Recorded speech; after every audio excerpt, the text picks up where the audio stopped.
চলো একসাথে বানাই এই সুন্দর চুড়িগুলো। অলা, আমি নাহিদ আক্তার রিপা। প্রথমেই নিয়ে নিলাম চুড়ির বেস।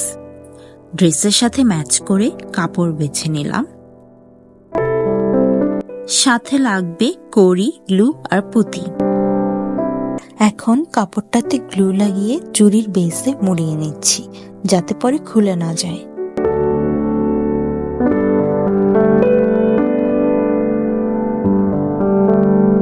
এই যে কাপড় মোড়ানো শেষ। এখন কড়িতে গ্লু দিয়ে চুড়ির ওপর সেট করে নিব। স্টোনগুলো কেমন করে সুন্দর লাগবে সেটাই ভাবছিলাম।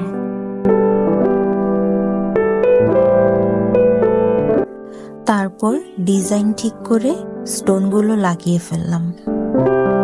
একই ডিজাইনে পুরো চুড়িটা কমপ্লিট করে ফেলবো। এই যে কমপ্লিট। সেম একই রকম ভাবে আরো একটা বানিয়ে ফেলেছিলাম।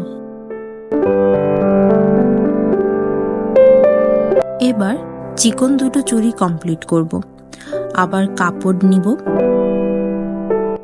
কাপড়ে গ্লু লাগিয়ে মুড়িয়ে নিব পুরো চুড়ির বেসটা।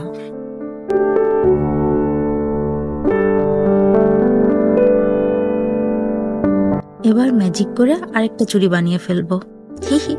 এখন গ্লু দিয়ে স্টোনগুলো নিজের মতো করে ডিজাইন করে সাজিয়ে নিচ্ছি। কখনো সোজা কখনো বাঁকা করে স্টোন দিয়ে সাজাচ্ছি। এই যে তৈরি হয়ে গেল। আবার ম্যাজিক করে আরেকটা বানিয়ে ফেললাম। সবগুলো চুড়ি একসাথে রাখলে কেমন লাগছে বলো তো? সুন্দর না? বাই দ্য ওয়ে, এটা আমার প্রথম চুড়ি বানানোর অভিজ্ঞতা, যেটা আমি ঈদের ড্রেসের সাথে পরেছিলাম।